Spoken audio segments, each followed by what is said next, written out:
கர்த்தருடைய பரிசுத்த நாமத்துக்கு ஸ்தோத்திரம் உண்டாயிருப்பதாக.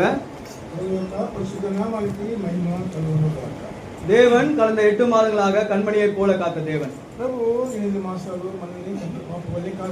இந்த 9ஆம் மாதத்திலே முதல் வாரத்திற்குள்ளாக தேவன் நம்மை கிருபையினாலே சேர்த்திருக்கிறார். எவ்வளவு அன்புள்ள தேவனாயிருக்கிறார். காலை வேலை நேரத்தில் நாம் ஆராதித்தோம். நம்முடைய தேவன் நம்முடைய மேய்ப்பன் நல்ல மேய்ப்பனா இருக்கிறார். பிரதான மேய்ப்பனா இருக்கிறார். பெரிய மேய்ப்பனா இருக்கிறார். நாம் கீழ்ப்படியாதல இருந்தோம். ஆண்டோடைய சத்தத்துக்கு விரோதமாக பாவங்களை செய்து கொண்டு வந்தோம். ஆனாலும் கூட நம்ம தொய்வத்திலே ஆண்டவர் சேர்த்து கொண்டார். மேஜ நேரத்தில் கூட பார்த்தோம். தகப்பனார் அருமையான 7 காரியங்களை கொண்டு வந்தார். நீடிய பொறுமை கொண்டு வந்தார். தைரியத்தை கொண்டு வந்தார். விசுவாசத்தை கொண்டு வந்தார். அநேக விதமான 7 காரியங்கள் நமக்குள்ளா இருக்க வேண்டும் என்று பார்த்தோம். இப்போ பிரதானமான செய்தியிலே தேவன் நம்மோடு என்ன பேச போகிறார்? வானத்தின் பலகனை திறந்து தேவன் ஆசீர்வதித்து கொடுக்கிற வேத பகுதியை நாம் வாசிக்கலாம்.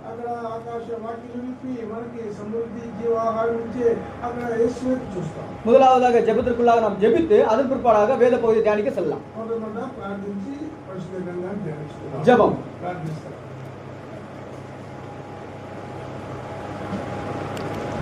வானத்தையும் பூமியும் உண்டாக்கின கர்த்தாவே, பரிசுத்தத்தில் மகத்துவம் உள்ளவரும் துதிகளிலே பயப்படத்தக்கவரே ஸ்தோத்திக்கிறேன்.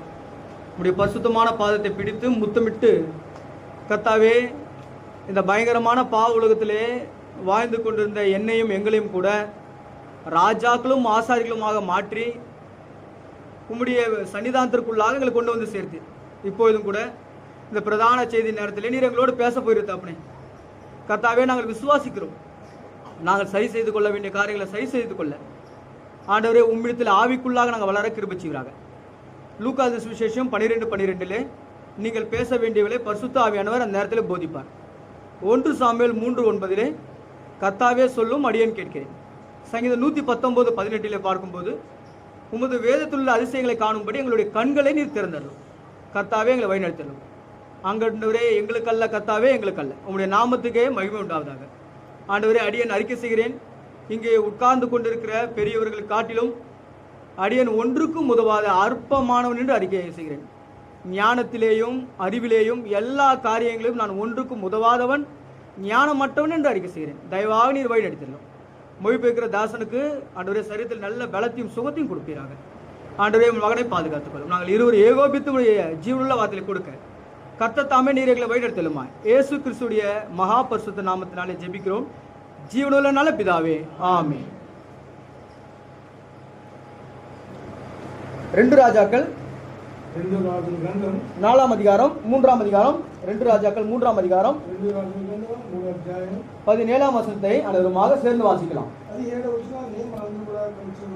2 ராஜாக்கள் 3ஆம் அதிகாரம் 17ஆம் வசனம். நீங்கள் காற்றையும் காண மாட்டீர்கள், மழையும் காண மாட்டீர்கள், ஆனாலும் நீங்களும் உங்கள் ஆடு மாடுகளும் உங்கள் மிருக ஜீவன்களும் குடிக்கும்படிக்கு இந்த பள்ளத்தாக்கு தண்ணீரால் நிரப்பப்படும் என்று கர்த்தர் சொல்கிறார்.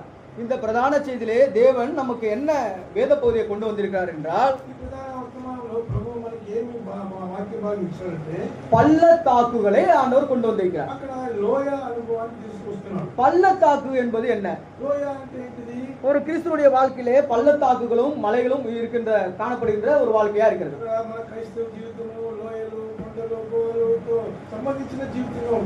பர்வதங்கள் இருக்கிறது, மலைகள் இருக்கிறது, குன்றுகள் இருக்கிறது, பள்ளத்தாக்குகள் இருக்கிறது. இது ஒவ்வொன்றுக்கும் ஒவ்வொரு ஆவிக்குரிய அர்த்தங்களை வெளிப்படுத்துகிறது. ஆனால் ஆண்டவர் நம்ம மேல் அன்பு கூர்ந்து பள்ளத்தாக்கை நம்ம இதில் கொண்டு வர விரும்புகிறார். இங்க சொல்லுகிற இந்த ஜீவனுள்ள வார்த்தை நாம் பார்க்கும்போது, நீங்கள் காற்றையும் காண மாட்டீர்கள், மழையும் காண மாட்டீர்கள், ஆனாலும் நீங்களும் உங்கள் ஆடு மாடுகளும் உங்கள் மிருக ஜீவன்களும் இந்த பள்ளத்தாக்கு தண்ணீரால் நிரப்பப்படும் என்று சொல்கிறார்.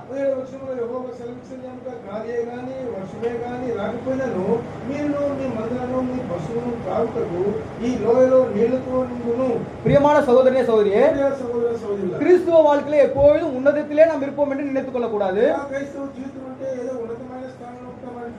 மலை உச்சிலே நான் இருப்பேன் என்று நாம் நினைத்துக் கொள்ளக்கூடாது.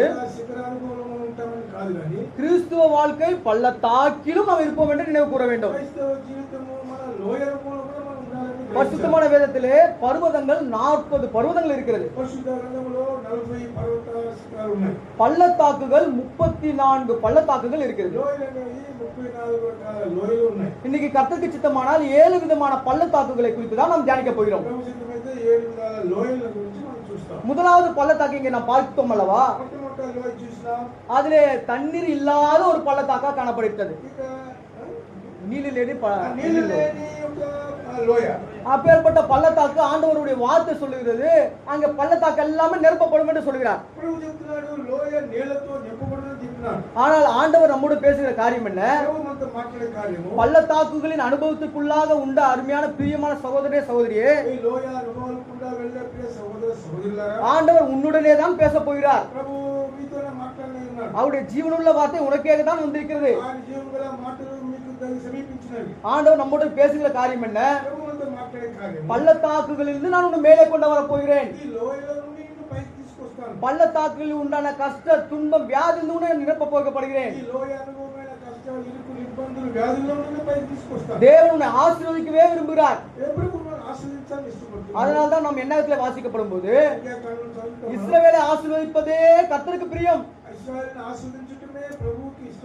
இந்த நாளிலே தேவன் நம்மை ஆசீர்வதிக்கவே விரும்புகிறார்.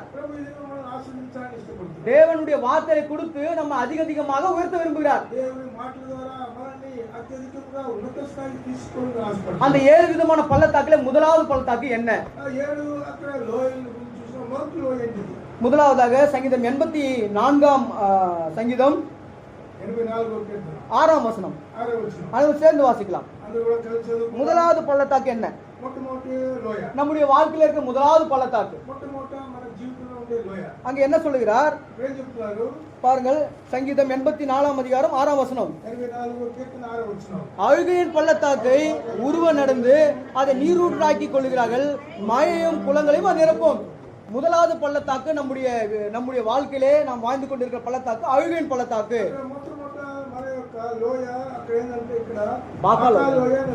బాకా என்பதுக்கு எபிரிய భాషలో பார்க்கும்போது துக்கம் లేకపోతే ఏడుపును ఉంది. అక్కడ బాకా అంటే దుఃఖము నిట్టూర్పు అని చెప్పి రాయబడింది. அப்ப இந்த அழுகையின் பள்ளத்தாக்கிலே நாம் ஜீவித்துக் கொண்டிருக்கிறோம். ఈ యొక్క దుఃఖమైన ఈ యొక్క లోయలో మనం జీవిస్తున్నాం. பிரியமான சகோதரனே, அழுகையின் பள்ளத்தாக்கிலிருந்து வெளியே கொண்டு வர விரும்புகிறார். ఈ యొక్క దుఃఖమైన లోయలో ఉండి మనల్ని పైకి తీసుకొని ప్రభు ఇష్టపడుతున్నాడు. இஸ்ரவேல் ஜனங்கள் யோசுவாவின் காலத்தில் இருக்கும்போது யோசுவா காலம் இஸ்ரவேல் ஜனము இவர்கள் அனைவருமாக போர் செய்து அமலேக்கியர் பெலிஸ்தியருடனே யுத்தம் செய்து அவர்கள் திரும்பும்போது அமலேக்கியர் பெலிஸ்தியருடன் இஸ்ரவேல் யுத்தம் చేసి మళ్ళీ తిరిగి వచ్చేటప్పుడు அங்கே காணப்பட்ட பள்ளத்தாக்கு தான் கண்ணீரின் பள்ளத்தாக்கு, அழுகின் பள்ளத்தாக்கு. இப்போ நாம் வாசித்தோம். అక్కడే మనం చూసిన ఈ బాకాలో దుఃఖము నిట్టూర్పుతో కలిగిన లోయ. இந்த கண்ணீரின் பள்ளத்தாக்குல என்ன இருக்கும்? ఈ యొక్క దుఃఖమైన లోయలు ఏముంటవి? அங்க பால்சம் என்ற ஒரு மரம் இருக்கும். అక్కడ బాల్సం అనే ఒక చెట్టు ఉంటుంది. அந்த மரத்தை நாம் பார்த்தோமானால் చెట్టు చూస్తామంటే அந்த மரம் ஒரு மனிதன் கண்ணீர் வடிக்கிறதை போலவே அந்த மரம் காணப்படும். ఆ చెట్టు మానవుడు ఏ విధంగా ఏడుస్తాడో అదే విధంగా కన్నీరు కారుస్తుంది. அந்த மரத்தினுடைய மைய பகுதியிலே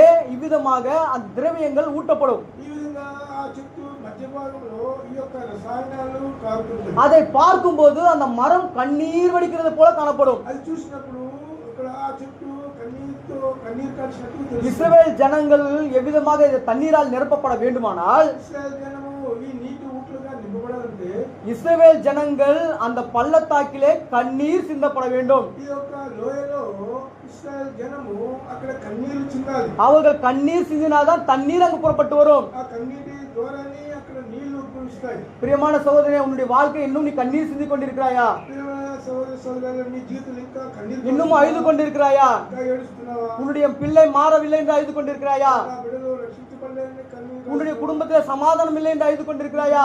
సమాధానం ఏడుస్తున్నావా? உன்னுடைய வேதனால் அழுது கொண்டிருக்கிறாயா?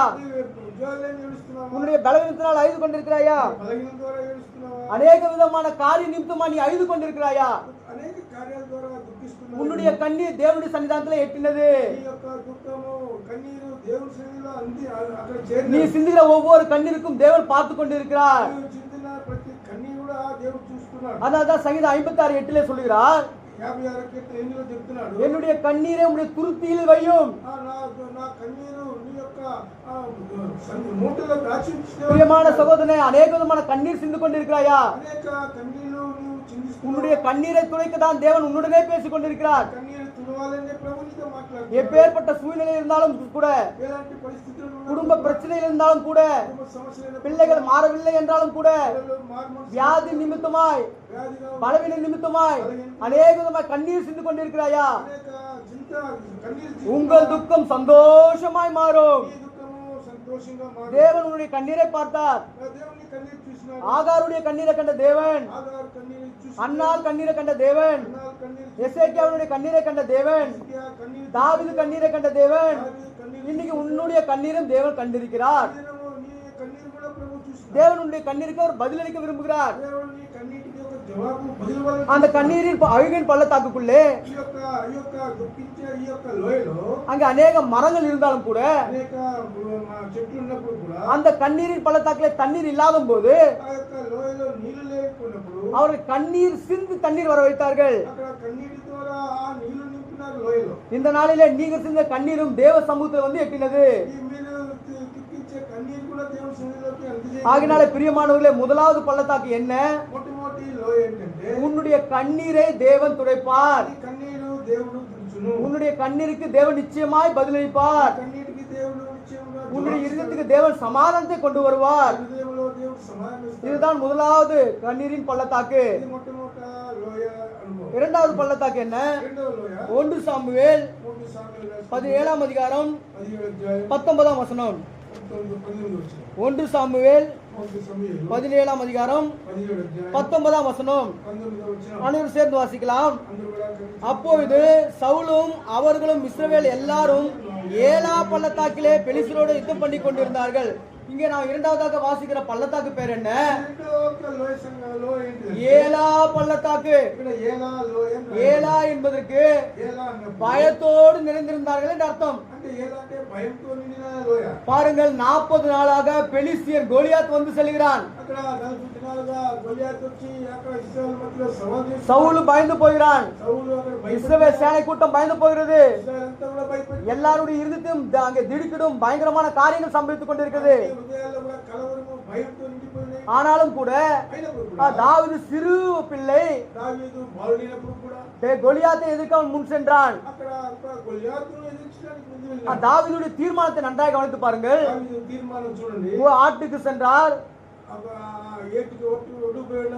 கோலியாத் ஒருவன் தான். గొలియాతు ఒక్కడే. ஒரு கல் எடுத்தால் போதும். ఒక రాయి తీసుకుంటే చాలు. ஆனால் 5 குயங்கள் எடுத்தான். 5 గులకరాలు తీసుకుంటే அதனுடைய அர்த்தம் என்ன?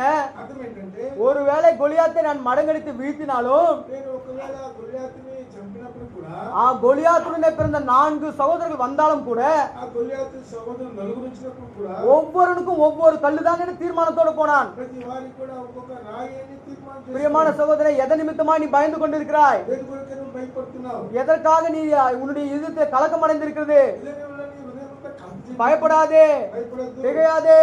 దిగులు పడద్దు. நான் உன் தேவன். నేను నీ దేవుడు. நான் உன்னை பலப்படுத்தி உனக்கு சகாயம் பண்ணுவேன். నేను నిన్ను బలపరచి నీకు సహాయం ஜீவகாலம் எல்லாம் மரண பயத்தோடு இருக்கிற நம்முடைய வாழ்க்கையிலே కాలమంతా మన భయంతో నిండిన మన జీవితంలో நம்முடைய தேவன் நமக்கு தைரியத்தை கொடுக்கிறார். మన దేవుడు మనకు ధైర్యం ఇచ్చే దేవుడు. எப்பேற்பட்ட தைரியத்தை நமக்கு கொடுக்கிறார் ఎలాంటి ధైర్యం ఇస్తున్నాడు? பாருங்கள். 1 தீமோத்தேயு 2 தீமோத்தேயு 2 తిమోతి రాసిన పత్రిక 1ஆம் அதிகாரம் 2 తిమోతి 1 7ஆம் வசனம். 2 తిమోతి 1 వచ్చిన 2 தீமோத்தேயு 1ஆம் அதிகாரம் 7ஆம் வசனம். 2 తిమోతి 1 వచ్చిన அனைவரும் சேர்ந்து வாசிக்கலாம். దేవుడు ஆ. దేవుడు మనకు శక్తియు ప్రేమయు ఇంద్రియ నిగ్రహములు ఆత్మనే ఇచ్చాను కానీ పిరికితనం గల ఆత్మ ఇవ్వలేదు. தேவன் இங்க சொல்லுகிறார், దేవుడు మనకు చెప్తున్నాడు, அம்மா நான் உனக்கு பயமுள்ள ஆவி நான் உனக்கு கொடுக்கல, నేను అక్కడ పిరికితనం ఆత్మ నీకు ఇవ్వలేదు. உனக்கு பலமான தெளிந்த புத்தி உள்ள ஆவி நான் கொடுத்திருக்கிறேன். అక్కడ ఇంద్రియ నిగ్రహము గల ఆత్మనే నీకు ఇచ్చినాను. எதற்காக நீ பயப்படாத. దేనికి భయపడద్దు. நான் இந்த உலகத்தை ஜெயித்திருக்கேன். లోకాన్ని జయించిన உலகத்துல உபத்திரங்கள் உண்டு, లోకంలో శ్రమలు ఉన్నాయి, பாடுகள் உண்டு, శ్రమలు ఉన్నాయి, துன்பங்கள் உண்டு, దుఃఖం ఉంది, அநேக விதமான பொறாமைகள் போட்டிகள் உண்டு. అనేక అక్కడ పోటీలు, అక్కడ అసూయలు, ద్వేషాలు, కక్షలు ఉన్నాయి. அம்மா பயப்படாத, நான் உன்னுடனே இருக்கேன். అయినప్పుడు నీ భయపడద్దు, నేను నీతో பயப்படாதே. భయపడద్దు. ஆண்டவர் இரண்டாவதாக சொல்லுகிறார், ఆ ప్రభు చెప్తున్నాడు ఇక్కడ, இந்த பள்ளத்தாக்கு ஏலா பள்ளத்தாக்கு பயத்தை போக்கின பள்ளத்தாக்கு. ఎలా అనే ఈ యొక్క లోయ భయాన్ని తీసివేసే లోయ. நம்முடைய வாழ்க்கையிலும் தேவன் பயத்தை போக்குவதற்காக விரும்புகிறார். మన జీవితంలో ఉన్న భయానంతా తీసివేయని ప్రభు ఇష్టపడుతున్నాడు. இஸ்ரவேலுக்கு சந்தோஷத்தையும் சமாதானத்தை கொடுத்தது போல, ఇశ్రాయేలుకి సంతోష సమాధానం ఇచ్చులాగున, ஜெயத்தை கொடுத்தது போல, జయాన్ని ఇచ్చులాగున, நீ எந்த காரியத்துக்காக பயந்து கொண்டிருக்காவோ அதே காரியத்தின் உனக்கு ஜெயத்தை உண்டு பண்ணுவார். నువ్వు దేనికంతా భయపడుతున్నావో వాటన్నిటి మీద నీకు జయాన్ని ఇస్తాడు. இரண்டாவது பள்ளத்தாக்கு பயத்தை போக்கும் பள்ளத்தாக்கு. రెండవది భయాన్నంతా తీసివేసే. மூன்றாவது பள்ளத்தாக்கு என்ன? మూడవది நெகேமியா నెహెమ్యా గ్రంథము 11ஆம் அதிகாரம் 11వ అధ్యాయం. 35ஆம் வசனம். నెహెమ్యా 15 11ஆம் அதிகாரம் 35ஆம் வசனம். 11:35. அனைவரும் சேர்ந்து வாசிக்கலாம். అందరూ కూడా కలిసి చదువుకుందాం. நெகேமியா 15ஆம் அதிகாரம் 11ஆம் அதிகாரம் నెహెమ్యా గ్రంథం 11వ అధ్యాయం 35ஆம் வசனம். 35వ వచనం. லோத் ஓனோ என்னும் ஊர்களிலும் சிற்பாசாரிகளின் பள்ளத்தாக்கிலும் குடியிருந்தார்கள். இங்க மூன்றாவதாக பள்ளத்தாக்கு ஒன்று இருக்குது. ఈ మూడవ లోయ, இந்த பள்ளத்தாக்கின் பேர் என்ன? ఈ లోయ పేరు ఏంటంటే பனிவாறு பள்ளத்தாக்கு, வேலைக்காரருடைய பள்ளத்தாக்கு. ఇక్కడ పనివారి యొక్క లోయ. இங்கே தேவனுடைய ஊழியக்காரனே ஊழியக்காரியே, దేవుని సేవకులారా సేవకురాలు, அம்மா உன்னுடைய வாழ்க்கையில அநேக விதமான ஊழியத்தின் பாதையில கஷ்டங்கள் வந்து கொண்டிருக்கலாம். మన యొక్క పరిచర్య ఆ యొక్క ప్రాంతాల్లో అనేక కష్టాలు మనకు రావచ్చు. ஆனாலும் கூட தேவன் உன்னுடைய ஊழியத்தை ஸ்திரப்படுத்த விரும்புகிறார். అయినప్పుడు కూడా నీ పరిచర్యతో దేవుడు స్థిరపరచాలని ఇష్టపడుతున్నాడు. தேவன் உன்னுடைய ஊழியத்தை உன்னை திரும்பவுமாக நிலைநிறுத்தி உன்னை ஆசீர்வதிக்க விரும்புகிறார். ఈ పరిచర్యలో నిన్ను స్థిరపరిచి నిన్ను ఆశీర్వదించాలని எந்தெந்த ஊழியத்தில் எல்லாம் தவறி போயிருக்கிறாயோ, ఏ పరిచర్య తప్పిపోయినావో, எந்தெந்த ஊழியத்திலிருந்து நீ பின்வாங்கி போயிருக்கிறாயோ, ఏ పరిచర్య మందిరంలో చేయకుండా వెనకపోయావో, அதே ஊழியத்தை தேவன் உனக்கு திரும்ப தருவார். అదే పరిచర్య మరలా నీకు இது வேலைக்காரர்கள் தங்கி இருக்கிற பள்ளத்தாக்கு. ఇది పనివారు నివాసం చేసే లోయ. தேவ ஊழியக்காரரும் ஊழியக்காரிகளும் தேவனுடைய சமூகத்தில் நாட வேண்டிய பள்ளத்தாக்கு. ఇక్కడ దేవుని పరిచారకులు పరిచయం చేసేవాళ్ళు అక్కడ అక్కడ ఉండే లోయ ఇది. இந்த பள்ளத்தாக்கில் நாம் என்ன செய்யப்பட வேண்டும்? ఈ లోయ ఏం చేయాలి మనం? இவர்கள் என்ன செய்தார்கள்? சிற்பாசாரிகள் அனைவருமாக ஒன்று திரண்டவர்களாய் ఇక్కడ ఈ లోయలో వీరంతా కూడా అక్కడ చేరినారు. ஒரே இருதயம் ஒரே மனது உடையவர்களா இருந்தார்கள். అక్కడ ఒకే హృదయం ఒకే మనసు కలిగిన వారుగా தேவ வேலையை செய்வதற்கு ஏகோபித்தார்கள். ఆ దేవుని పని కొరకు అక్కడ అందరూ ఐక్యపడినారు. இது என்னுடைய வேலை, இது உன்னுடைய வேலைன்னு அவள் பிரித்து பாகுபாடு பார்க்கவில்லை. ఇదేదో నీ పని ఇది నా పని అని చెప్పి అదేమీ కూడా అక్కడ ఆ ప్రత్యేకత చూపించారు. நாம் అனைவருமே தேவனுக்கு ஊழியக்காரரும் ஊழியக்காரிகளுமாய் இருக்கிறோம். మనందరం కూడా దేవునికి పరిచారకులను పరిచయం చేసి தேவனுடைய ஊழியத்திலே என்னுடைய வேலை உன்னுடைய வேலை ஒன்றுமே இல்லை. இது தேவனுடைய வேலை. దేవుడి పనిలో నీ పని నా పని లేదు, ఎంత కూడా దేవుని పని.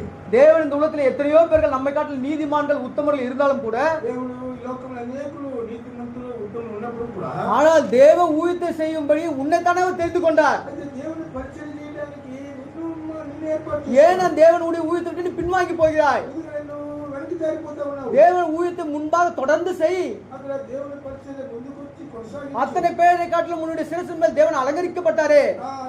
అందరికన్నా నిన్ను ఆయన నీ శిరస్సును అలంకరిస్తాడు. ఆయన தேவன் உன்னை அளவுக்கு அதிகமாக தேவனுடைய சன்னிதானத்துக்குள்ளாக கொண்டு வந்து நிறுத்த விரும்புகிறார். దేవుడు దేవుని మందిరంలో నిన్ను ఉన్నతమైన స్థానానికి ஓ తీసుకువస్తాడు. தேவ ஊழியக்காரனே, தேவ ஊழியக்காரியே, దేవ పరిచారకులారా, இந்த தேவனுடைய இந்த பள்ளத்தாக்கிலே நாம் ஒற்றுமையோடு சேர்ந்து దేవుని యొక్క ఈ లోయలో అందరూ కూడా కలిసి ஒருமனப்பட்டவர்களாக தேவனுடைய ஊழியத்தை நாம் செய்யப்பட வேண்டும். ఏక మనస్సు మనందరం కూడా పరిచయం చేయాలి. அப்போதுதான் தேவனுடைய வேலை, தேவனுடைய வாஞ்சை, தேவனுடைய விருப்பம் நிறைவேற்றப்படும். అప్పుడే దేవుని ఆశాపాశాలు ఆయన ఇష్టాలన్నీ కూడా ఆత్మలోకంలో నెరవేరుతాయి. ஊழியத்தின் பாதத்திலே அநேக விதமான கஷ்டங்கள் வரும். అనేక పరిచయం అంటే அடிமேல அடிமையும் అక్కడ అనేక దెబ్బలు పడతాయి. அநேக விதமான பொறாமைகள் உண்டாகலாம். అనేకులు అసూయ మనలో ఉంటుంది. என்னை காட்டிலும் இந்த சகோதரன் நல்ல ஊழியத்தை செய்கிறாரே, నాకన్నా ఆయన గొప్పగా పరిచయం చేస్తున్నాడు, எனவே என்னை விட இந்த சகோதரருக்கு நல்ல பேர் வருகிறது. నాకన్నా ఆయనకి గొప్ప ఘనత அநேக விதமான ஊழியத்திலே தான் பயங்கரமான போராட்டம், துன்பங்கள் எல்லாமே உண்டாகும். పరిచర్యలోనే అనేక అసూయ ద్వేషాలు కక్షలు క్రోధాలు వస్తాయి. நமக்கு கொடுக்கப்பட்ட ஊழியம் நம்ம இடத்துல பிரிக்கப்படும் போது మనకిచ్చిన పరిచర్య మన దగ్గర నుండి తొలగిపోయేటప్పుడు பயங்கரமான கஷ்டங்கள், துன்பங்கள் உண்டாயிருக்கும். భయంకరమైన కష్టాలు అక్కడ నష్టాలు మనకి ఏర్పడతాయి. வேதனை உன்னுடைய இருதயத்திலே அங்கே காணப்படும். వేదన అని హృదయంలోకి వస్తుంది. ஆனால் ஆண்டவர் சொல்கிறார், ప్రభువు చెప్తున్నాడు, யார் எந்த ஊழியத்தை உன்னிடத்தை விட்டு எடுத்தார்களோ ఏ పరిచర్య నీ దగ్గర నుండి నువ్వు పోగొట్టుకున్నావో அதே ஊழியத்தை நான் உனக்கு தருவேன். మరి అదే పరిచర్య మళ్ళీ నీకు ఇస్తాను. ஆனால் தேவன் அது என்ன கேட்கிறார்? ప్రభు ఏమడుగుతున్నాడు? சிற்பாசாரிகளே, అక్కడ అక్కడ பணிவார்களாரா, పనివారులారా, நீங்கள் என்னுக்கு முன்பாக உண்மையாயிருங்கள். అక్కడ నా ముందు మీరు నమ్మకంగా ఉండండి. தேவ ஊழியத்தை உண்மையும் உத்தமத்தோடு செய்யுங்கள். ఆ దేవుని పరిచర్య అక్కడ నమ్మకంతో மனப்பூர்வமாக செய்யுங்கள். ఈ మనస్ఫూర్తిగా చేయండి. உலகத்தில் எல்லாரை காட்டிலும் நான் பிரித்தெடுத்தேன், விசேஷித்தமாய் மாட்டினேன். ఎందుకంటే నేను ప్రపంచంలో అందరికన్నా నేను ఒక ప్రత్యేక జనంగా யாருக்குமே இல்லாத ஊழியத்தை தேவன் உனக்கு தந்திருக்கிறார். ఎవరికి లేని పరిచర్య నీకు ఇచ్చిన கொடுக்கப்பட்ட ஊழியத்திலே உண்மையாக உத்தமத்தோடு செய்ய வேண்டும். అక్కడ ఇవ్వబడిన ఈ పరిచర్య నమ్మకంగా అక్కడ అక్కడ పరిచయం చేయాలి. நான்காவதாக నాలుగోది ஆதியாகமம் ఆదికాండం 37 அதிகாரம் 37 14 வசனம். ఆదికాండం 37 14 ஆதியாகமம் 37 14 வசனம். ఆదికాండం 37 అధ్యాయం 14 వచనం. அனைவரும் சேர்ந்து வாசிக்கலாம். అందులో కూడా కలిసి చదువుతున్నాం. அப்பொழுது அவன், நீ போய் உன் சகோதரனுடைய சேமம் எப்படி என்று, ஆடுகள் எப்படி இருக்கிறது என்று பார்த்து எனக்கு மறு செய்தி கொண்டு வா என்று அவனை சொல்லி எபிரோன் பள்ளத்தாக்கிலே இருந்து அவனை அனுப்பினான். அந்தபடியே அவன் சீக்கேமுக்கும் போனான். இங்க நான் பார்க்கின்ற பள்ளத்தாக்கு என்ன? ఇక్కడ మనం చూసే లోయ ఏంటిది? எபிரோன் பள்ளத்தாக்கு. హెబ్రోను లోయ. எபிரோன் என்றது எதை காட்டுகிறது? హెబ్రోన్ అంటే దేన్ని చూపిస్తుంది? எபிரோன் என்றால் ஐக்கியம். హెబ్రోను సహవాసాన్ని చూపిస్తుంది. எபிரோன் பட்டணம் இருக்கிறது, హెబ్రోను పట్టణం ఉంది. எபிரோன் மலை இருக்கிறது. కొండ ఉంది. இப்போ நாம் வாசிக்கிற காரியம் என்ன? మనం చదివేది எபிரோன் பள்ளத்தாக்கு. హెబ్రోను లోయను గురించి. இந்த పள்ளத்தாக்கை தேவன் மத்தியிலே கொண்டு வர விரும்புகிறார். ఈ లోయను మన ముందు పెడుతున్నాడు. இந்த எபிரோன் பள்ளத்தாக்குல என்ன நடந்தது? హెబ్రోను లోయలో ఏం జరుగుతుంది? நம் அனைவருக்கு நன்றாய் தெரிந்ததுதான். అందరికి బాగా తెలిసిందే. யோசேப்புடைய வாழ்க்கையை நாம் நினைவு கூற வேண்டும். యోసేపు జీవితాన్ని జ్ఞాపకం చేసుకో. எவ்வளவோ அன்பு கூர்ந்தான், ఎంతో ప్రేమించినాడు. தன்னுடைய சகோதரன் மேல் எவ்வளவோ அவன் கரிசனையாய் இருந்தான், తన సహోదరులందరూ కూడా ఎంతో అక్కడితో ప్రేమించినాడు. சகோதரன் மேல் அன்புள்ளவனாய் இருந்தான். సహోదరులంతా ప్రేమించినాడు. ஆனால் இவன் காட்டின அன்புக்கு அங்கே கிடைத்தது என்ன? అయితే ఇతను చూపించిన ప్రేమకు ఆయన దొరికిన ఫలితం ఏంటి? மாறாக அவனுக்கு துரோகம் காணப்பட்டது. తద్వారా దానికి మారుగా ద్రోహము కనపడింది. அந்த யோசேப்பு எபிரோன் பள்ளத்தாக்குள்ளாக வர வேண்டுமானால் యోసేపు హెబ్రోను లోయలోకి రావాలంటే முதலாவது அவன் சீக்கியமே தாண்ட வேண்டும். అక్కడ షెకెములో ఇది దాటాలి షెకెమును. இந்த பள்ளத்தாக்கை தாண்ட வேண்டும். ఈ షెకెమును దాటాలి. அதன் பிற்பாடு తర్వాత அவன் எப்ரோன் பள்ளத்தாக்கை கடந்து வர வேண்டும். హెబ్రోనులో ఇది దాటి రావాలి. அதன் பிற்பாடு తర్వాత அவன் தோத்தானுக்கு வர வேண்டும். అక్కడ దోతాను దగ్గరికి రావాలి. ஓ பிரியமான சகோதரனே, ప్రియ సహోదరుడా, இந்த தோத்தான் அனுபவம் நமக்குள்ளாக காணப்பட வேண்டும். దోతాను అనుభవం మనకు కావాలి. நம்ம எத்தனையோ பேர் திட்டினாலும் பொறாமை கொண்டாலும் கூட మనల్ని అనేకులు తిట్టినా అసూయ పడినప్పుడు కూడా இந்த எபிரோன் பள்ளத்தாக்கு, சீகேம் பள்ளத்தாக்கு, தோத்தான் பள்ளத்தாக்கிலே நாம் கடந்து வரப்பட வேண்டும். హెబ్రోను లోయ, షెకెము లోయ, దోతాను లోయ ఇవన్నీ కూడా మనం దాటి రావాలి. யோசேப்பை பாருங்கள், 17 வயதிலே அந்த தன்னுடைய தகப்பனை விட்டு பிரிந்தான். 17 సంవత్సరాలప్పుడు తన తల్లిదండ్రులు పెట్టినాడు.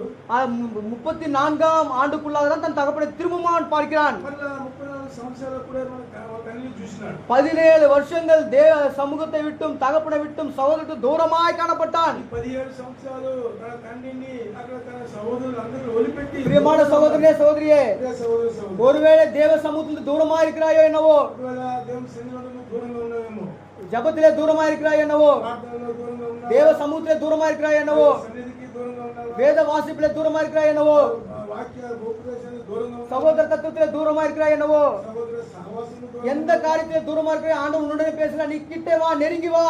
ఏ వీటిలో దూరం ఉన్నప్పుడు కూడా ప్రభు ఆహ్వానిస్తున్నాడు, సమీపించి రమ్మంటున్నాడు. நான் திரும்பவுமாக உன்னுடைய தூரப்படுத்த காரியங்கள் நான் சரி செய்ய விரும்புகிறேன். నువ్వు దేని దగ్గర దూరం అయిపోయినావో దాన్ని సరిచేసి ఆయన సరిచేస్తానని ఆహ్వానిస్తున్నాడు. பிரியமான சகோதரனே, ஜபத்திலே தூரமா இருப்பாயானால் ప్రార్థనలో దూరంగా ఉన్నామంటే ஆண்டவர் உன்னுடனே பேசுகிறார். ప్రభు నీతో முயலால் படியிடு, మోకాళ్ళము ஆண்டவருக்கு முன்பாக அர்ப்பணி. ప్రభుకు ముందు సమర్పించు. கர்த்தாவே, நான் எந்த காரியத்தில் நான் தூரமா இருக்கிறேன். ప్రభువా, నేను ఎక్కడ దూరంగా అయిపోయినాను. யோசேப்பு தன் தகப்பனை விட்டு 17 வருஷம் தூரமா இருந்தான். యోసేపు 17 సంవత్సరాలు తన తండ్రి సహవాసాన్ని எவ்வளவோ கஷ்டங்கள் அவனுடைய வாழ்க்கையில் அனுபவித்தும் கூட అనేక కష్టాలు தேவனை விட்டு பிரியாதவனா இருந்தான். అయినప్పుడు కూడా దేవుణ్ణి వదిలిపెట్టకుండా ஆனா நம்முடைய வாழ்க்கை சில கஷ்டங்கள் துன்பங்கள் வரும்போது అయినప్పుడు కూడా మన జీవితంలో కొన్ని కష్టాలు వచ్చినప్పుడు நாம் தூரமாகி போய்விடுகிறோம். మన ప్రభువుకు దూరం అయిపోతాం. அதைத்தான் தேவன் நமக்கு நினைப்பூட்ட விரும்புகிறார். అందువల్లే ప్రభు మనకి జ్ఞాపకం చేస్తున్నాడు. ஒருவேளை கசப்புள்ள இருதயத்தோடு இருப்பாயானால், ఒకవేళ నీలో వ్యసనంగా ఉండే హృదయం కలిగి ఉంటే, துக்கத்தோடு நீ தூரமா இருப்பாயானால், దుఃఖంతో దూరంగా நீ ఉంటే ஆண்டவரிடத்தில் சமீபமாய் வா. ప్రభు సమీపంగా రండి. ஆண்டவர் உன்னுடனே பேச விரும்புகிறார். ప్రభు నీతో పలకాలని தூர போன காரியங்களை எல்லாத்தையும் சரிக்கு கொடுக்க விரும்புகிறார். నీకు దూరంగా పోయి అన్ని కూడా సరిచేయడానికి ఇష్టపడుతున్నాడు. ஐந்தாவதாக ఐదవదిగా என்னாகமும் సంఖ్యాకాండం 21ஆம் அதிகாரம் సంఖ్యాకాండము 21వ అధ్యాయం 12ஆம் வசனம். 12వ వచనం. என்னாகமும் సంఖ్యాకాండము 21 21 12ஆம் வசனம். 12వ వచనం. அதை சேர்ந்து வாசிக்கலாம். అందులో చదువుకుందాం. அங்கே இருந்து பிரயாணப்பட்டு சாரேத் பள்ளத்தாக்கிலே பாளையம் இறங்கினார்கள். இங்க ஐந்தாவது என்ன பார்க்கிறோம்? ఇక్కడ ఐదవది ఏం చూస్తున్నాము? இங்க சாரேத் பள்ளத்தாக்கு. ఇక్కడ 11వ వచనంలో జెరేదు లోయ. இந்த சாரேத் பள்ளத்தாக்கு எதை காட்டுகிறது என்றால், జెరేదు లోయ దేని చూపిస్తుందంటే டிராப், கண்ணி, అక్కడ నీళ్లు கண்ணி வல வல వల చూపిస్తుంది. அப்போ அது தந்திரమైన வலது. அந்த கண்ணியை காட்டுகிறது. అక్కడ అక్కడ తంత్రమైన ఆ వలను చూపిస్తుంది. இந்த கண்ணி எதை காட்டுகிறது? ఈ యొక్క వల ఏం చూపిస్తుంది? நாம் சாத்தானுடைய பிடியிலே விழுந்து போகிறோம் என்பதை காட்டுகிறது. మనం సాతాను యొక్క వలలో చిక్కుపోతామని ஓ చూపిస్తుంది. பிரியமான சகோதரனே, ప్రియ సహోదరులారా, சகோதரியே, సహోదరి, மிக கவனமா இருக்க வேண்டும்.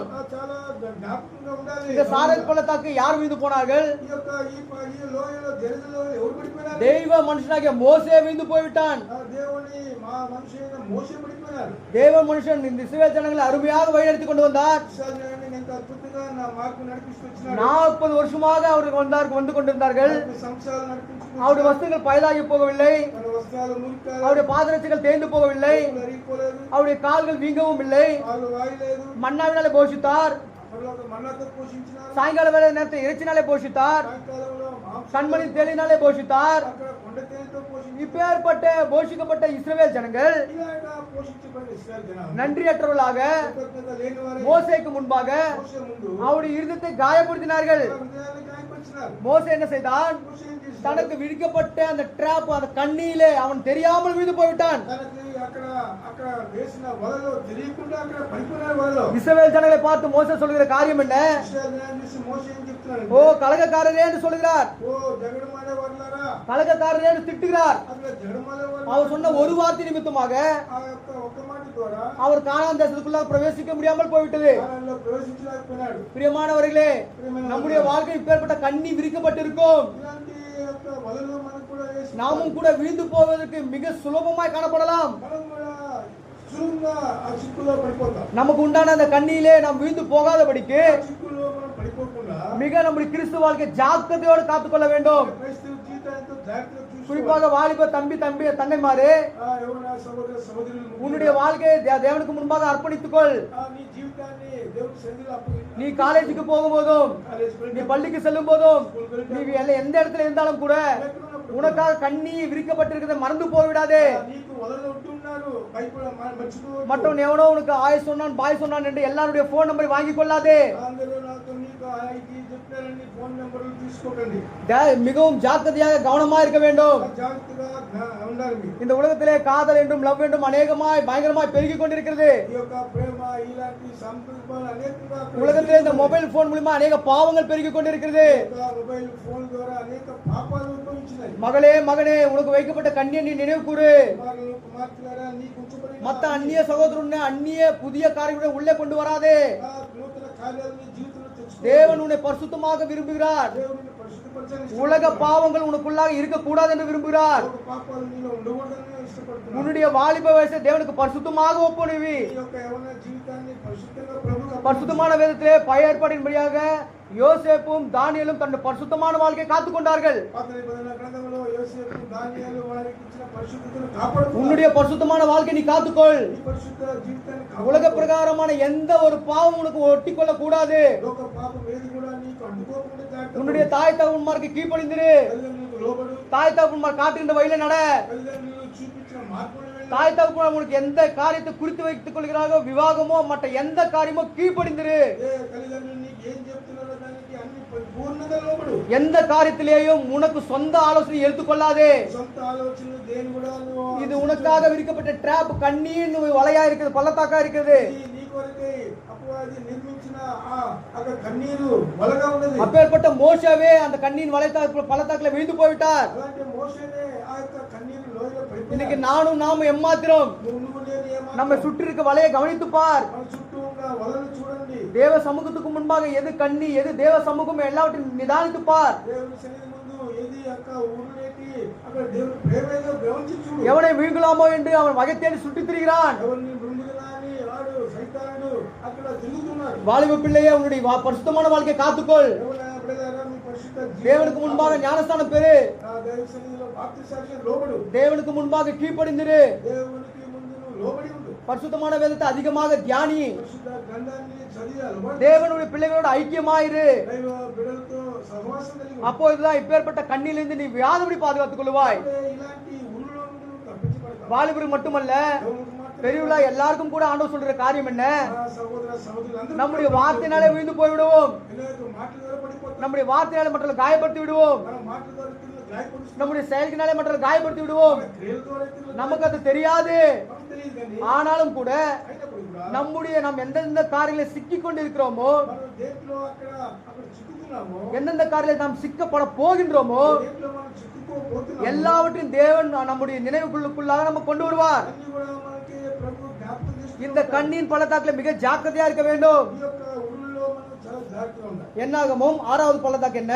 ఆరోది సంఖ్యాకాండం, 6வது పల్లతాக்கு ఆరో లోయ సంఖ్యాకాండము, என்னாகமும் 13ஆம் அதிகாரம் సంఖ్యాకాండం 13వ అధ్యాయం 21ஆம் వசனம். 21వ వచనం. என்னாகமும் 13ஆம் அதிகாரம் 21ஆம் வசனம். సంఖ్యాకాండము 13 21. அதை சேர்ந்து வாசிக்கலாம். కలిసి చదువుకుందాం. அவர்கள் போய் சீன் வனாந்தரத்தை தொடங்கி பின்பு அவர்கள் எஸ்கோல் பள்ளத்தாக்கு மட்டும் போய் அங்கே ஒரே குலையில ஒரு திராட்சை கொடியை அறுத்தார்கள். அதை ஒரு தடியிலே 2 பேர் கட்டி தூக்கி கொண்டு வந்தார்கள். இங்க நான் வாசிக்கிறோம். ఇక్కడ మనం చూస్తున్నాము என்னாகும் 13:23 సంఖ్యాకాండం 13:23 அங்கே எஸ்கோல் பள்ளத்தாக்கை குறித்து நாம் பார்க்கிறோம். ఇక్కడ ఎస్కోల్ లోయ చూస్తున్నాం. எஸ்கோல் பள்ளத்தாக்கு ఎస్కోల్ లోయ அங்கே பார்க்கும்போது ஒரு திராட்சை குலையை தடியிலே கட்டி 2 பேர் தூக்கி கொண்டு வருகிறார்கள். ఆ ఎస్కోల్ లోయలో ఆ ద్రాక్ష గొలను ఇద్దరు పెద్ద మోసుకుని వస్తున్నారు. மோசே என்ன செய்கிறார்? మోసే ఏం చేస్తున్నాడు? 12 கோத்திரத்தில் 12 பேரை தெரிந்து கொண்டார். 12 గోత్రాలు 12 మంది ఏర్పాటు చేసుకున్నారు. அந்த 12 பேருக்கும் தேவ எச்சரிப்பின் சத்தத்தை போதிக்கிறார். అక్కడ దేవుని యొక్క అక్కడ హెచ్చరిక శబ్దాన్ని వాళ్ళకి బోధిస్తున్నారు. அவருக்கு என்ன தெளிவாய் சொல்லுகிறார் என்றால், వాళ్ళకి ఏం చెప్తున్నారంటే, நீங்கள் மலையின் மேல் ஏறி அந்த பட்டணத்தை வேவு பாருங்கள். అరే మీరు కొండ మీద ఎక్కి ఆ పట్టణంలో మీరు వేగు చూడండి. எத்தனை நாள் அங்கே தங்கியிருந்து வேவு பார்க்க வேண்டும்? ఎన్ని దినాలు అక్కడ ఉండి 40 நாள் தங்கியிருந்து கானான் தேசத்தை சுற்றி பார்க்க வேண்டும். 40 దినాలు అక్కడ ఉండి కానాన్ దేశమంతా చుట్టూ సంచారించారు. 40 நாள் கூடவே தான் இருந்தார்கள். 40 దినాలు కూడా ఉన్నారు. சந்தோஷமா இருந்தார்கள், సంతోషంతో ஒற்றுமையா இருந்தார்கள். అక్కడ ఐక్యతతో ఉన్నారు. எஸ்கோல் பள்ளத்தாக்கு வந்தார்கள். ఎస్కోల్ అనే ఆ యొక్క లోయకు వచ్చినారు. திராட்சை குழியை 2 பேருமாக கட்டி சந்தோஷமாக எடுத்துக்கொண்டு போகிறார்கள். ఎస్కోల్ అనే ద్రాక్ష లోయలో ద్రాక్ష చెట్లు పండ్లు పోసుకొని వచ్చినారు. போகும்போது ஒற்றுமையாய் போனார்கள். అక్కడ వెళ్ళేటప్పుడు ఎంతో ఐక్యత వెళ్ళారు. வரும்போது వచ్చినప్పుడు 2 பிரிவினையாக பிரிந்து போய்விட்டார்கள். 2 భాగాలుగా చీలిపోయారు. ஒருவன் நற்செய்தி கூட்டமாக, ఒకవేళ మంచి వార్త ఇచ్చినాడు. இன்னொருவன் அங்க துர்ச்செய்தி பரப்புனாக மாறி போய்விட்டார்கள். ఇంకొకడు దుర్వార్త తీసుకొచ్చినాడు. பிரியமான சகோதரனே, ప్రియ సహోదరుడు, நாமும் கூட நற்செய்தி பரப்புறவர்களாக இருக்க வேண்டும். మనము కూడా శుభవార్త అందించేవాళ్ళు. இயேசு கிறிஸ்து நம்முடைய பாவங்களுக்காக மரித்தார், அடக்கம் பண்ணப்பட்டார், 3ஆம் நாள் உயிர்த்தெழுந்தார். మన ప్రభు మన కొరకే మరణించి భూస్థాపన చేయబడి 3వ దినం మృత్యుంజయ లేచినాడు. நம்முடைய சகோதரர்களோ நம்முடைய சகோதரர் நம்ம மேல் துர்ச்செய்தியே பரப்பினாலும் கூட, మన సహోదర సహోదరులు మన పట్ల దుర్వార్తే என்னுடைய சகோதரன் என்னுடைய சகோதரி நல்லவர்கள், అప్పుడు కూడా మన సహోదరు సహోదరులు మంచివారని நம்ம மேல் அநேக விதமான குற்றச்சாட்டுகளும் துர்ச்செய்திகள் பரவினாலும் கூட, మన పట్ల అనేక నిందలు అవమానాలు మోపినప్పుడు కూడా அவன் என்னுடைய ரத்தம், என்னுடைய சகோதரன், అతను నా సహోదరుడు నా సహోదరి, அவர்கள் மேல் எப்பேற்பட்ட துர்ச்செய்தி நாம் பரப்பாதவர்களா இருக்க வேண்டும். అలాంటి వారిపైన మన మీద కూడా దుర్వార్త ప్రచారం చేయకుండా 2 போன ஒரு கூட்டம் வரும்போது 2 கூட்டமாக மாற்றப்பட்டார்கள். ఒకే కూటంగా పోయినారు. వచ్చినప్పుడు 2 కూటంగా మారిపోయినారు. நாம் ఎந்த పக்கமா இருக்கிறோம்? మనం ఏ పక్కన நாம் நற்செய்தி அறிவிக்கிறவர்களாக இருக்க வேண்டும். మనం శుభవార్త చెప్పేవాళ్ళగా ఉన్నాం. நாம் துர்ச்செய்தி அறிவிக்கிறவர்களாக இருக்கக்கூடாது. దుర్వార్త చెప్పేవాళ్ళగా நம்முடைய சபையில 1000 விதமான காரியங்கள் நடக்கும். సంఘంలో అనేక కార్యాలు ఉన్నాయి. அது எல்லாவற்றையும் நம்முடைய வீட்டிலே நாம் வைத்துக் கொள்ள வேண்டும். ఇవన్నీ కూడా మన హృదయంలో ఉంచుకోవాలి. இதை மற்ற சபைக்கோ மற்ற அநேகருக்கோ இதை பகிர்ந்து கொள்ள கூடாது. పోయి అక్కడ ఇక్కడ అక్కడ చెప్పుకుంటూ ఉండకూడదు.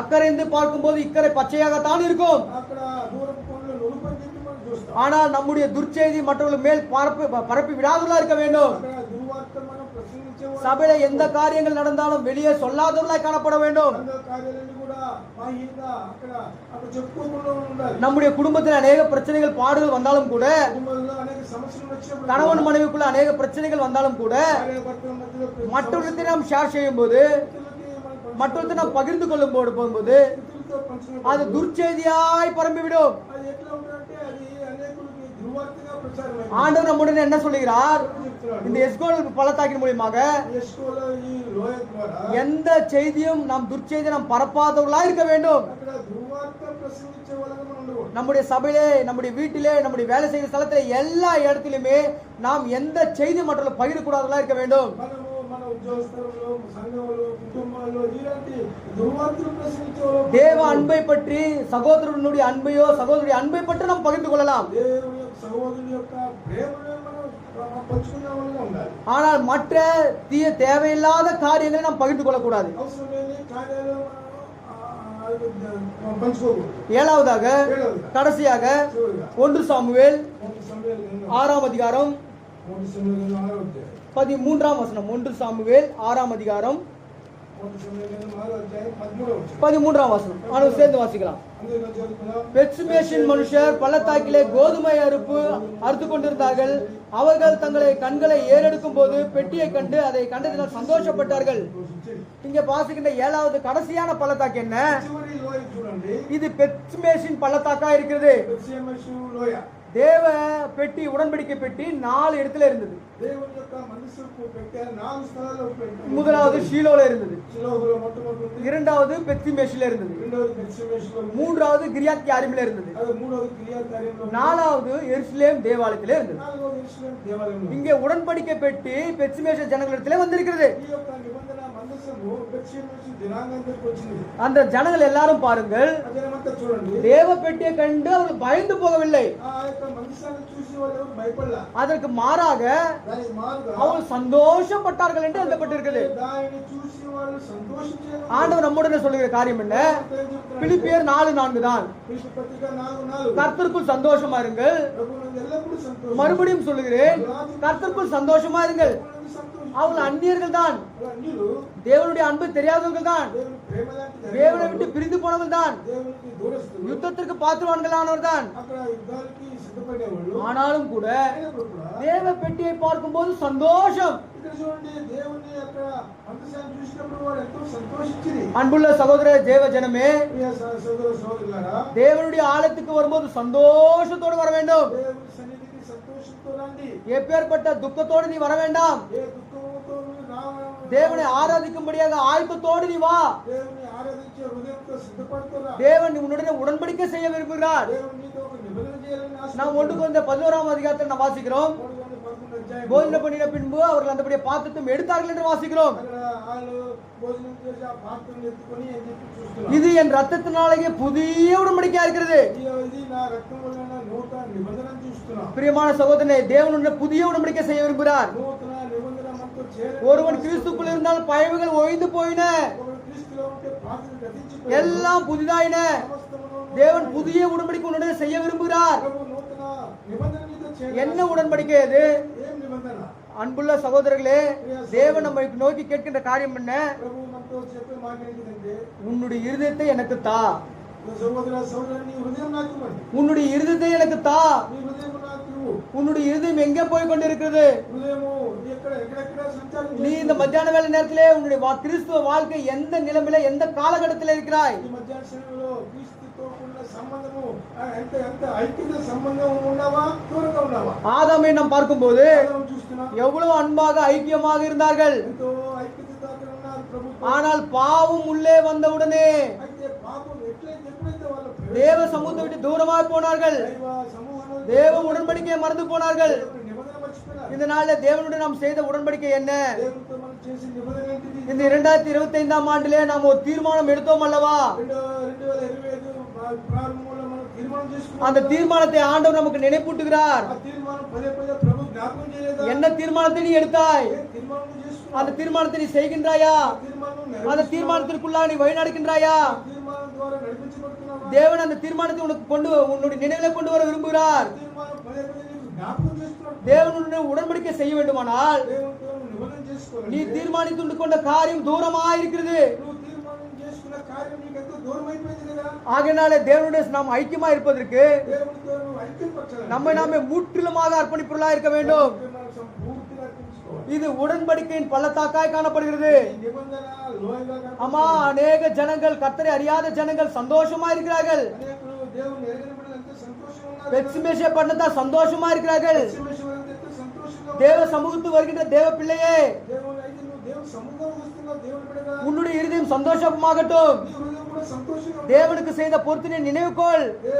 దేవునితో నువ్వు చేసిన నిబంధన జ్ఞాపకం చేసుకో. தேவனுக்காக எடுத்த தீர்மானத்தை திரும்பமாக செய். దేవునితో నువ్వు చేసుకున్న తీర్మానం మరలా కొనసాగించు. ஆண்டவர் சொல்லுகிறார், நான் உன்னை விட்டு கை விழுவதும் இல்லை, உன்னை கை விடுவதும் இல்லை என்று சொல்கிறார். ఆ ప్రభు చెప్తున్నాడు, నేను విడువను ఎడబాయని చెప్తున్నాను. நான் எப்போதும் நான் உன்னுடனே இருக்கிறேன். నేను ఎల్లప్పుడూ నీతో ఉన్నాను. அம்மா, ஒருவேளை வியாதியில் நீ கஷ்டப்பட்டு கொண்டிருக்கிறாயா? వ్యాధులతో బాధపడుతున్నావు. பலவீனத்தோடு கண்ணீர் சிந்து கொண்டிருக்கிறாயா? నీతో நான் உன்னுடன் உடன்படிக்கை செய்வதற்காக தான் வந்தேன். నేను ఒక నూతన నిబంధన என் ரத்தத்தினாலேயே புதிய உடன்படிக்கையா இருக்கிறது. ప్రభు రక్తం ద్వారా నూతన నిబంధన చేయబోతున్నాడు. பிரியமான சகோதரனே, ప్రియ సహోదరి, இதுதான் 7 விதமான பள்ளத்தாக்குகள். ఇదే ఏ విధమైన లోయ అనుభవం. பரிசுத்தமான வேதத்தில் 34 பள்ளத்தாக்குகள் இருக்கிறது. ఆ పరిశుద్ధ గ్రంథంలో 34 విధాల లోయలు ఉన్నవి. இந்த 34 பள்ளத்தாக்குல 7 விதமான பள்ளத்தாக்குகள்.